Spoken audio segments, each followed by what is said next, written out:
Ay,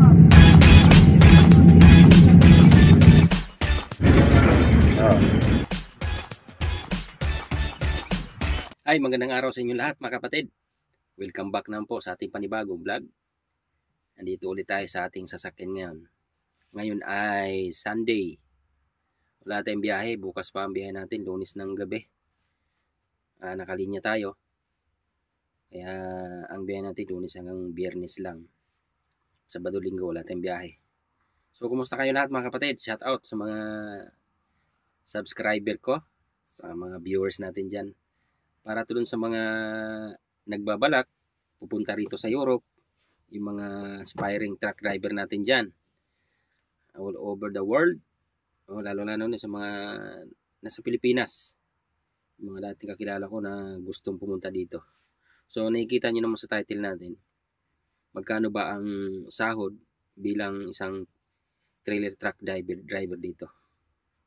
So nung nakaraang video natin, ang pinag-uusapan natin doon ay mahirap ba maging trailer truck driver dito. So ngayon naman, magkano naman ang sahod per month dito. Baka mayroon pang hindi nakapag-subscribe sa aking YouTube channel. Huwag niyo kalimutan mag-subscribe, saka bigyan ako ng like para tulong niyo rin sa aming mga OFW na nandito sa bansang Europa. So ito na, umpisahan na natin. Magkano nga ba ang sinasahod na isang trailer truck driver dito? So maiksi lang to mga kapatid, no? Ang sahod dito, depende, hindi po pare-parehas. Pero itong sasabihin ko sa inyo, dito lang yan sa company namin.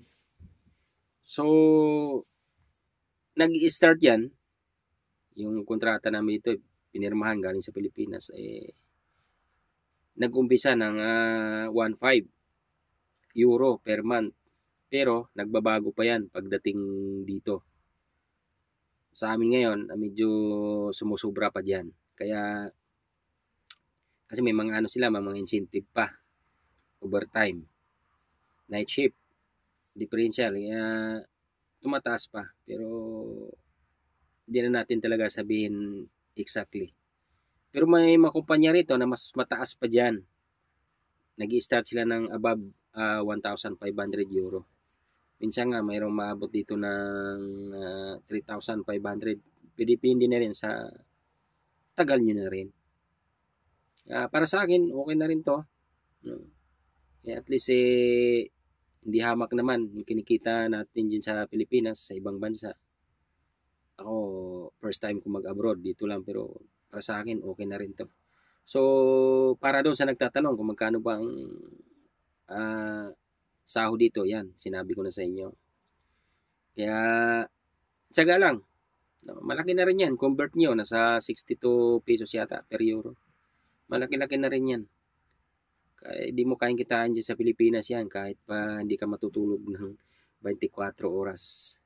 So, shout out sa inyo lahat. Mga kasamahan ko rito sa Europe, sa aming company na Kim Johansen. Shout out sa inyo.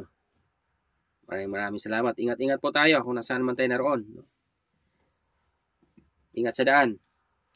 Lalo na, malapit na ang winter. Yan ang kinatakutan ng mga driver dito. Pero kayang-kaya natin yan. So, sana nasagot ko yung inyong mga katanungan. Sa amin lang yan, sa kampanya namin yan. Pero, ang tinatanggap namin dito, mas higher pa dyan. Starting lang yan. Pero okay na yan. Sa akin, okay na yan. Goods na ako dyan. Kaya maraming salamat sa inyong lahat. So hanggang dito na lang. Bye-bye. Ingat-ingat po tayo.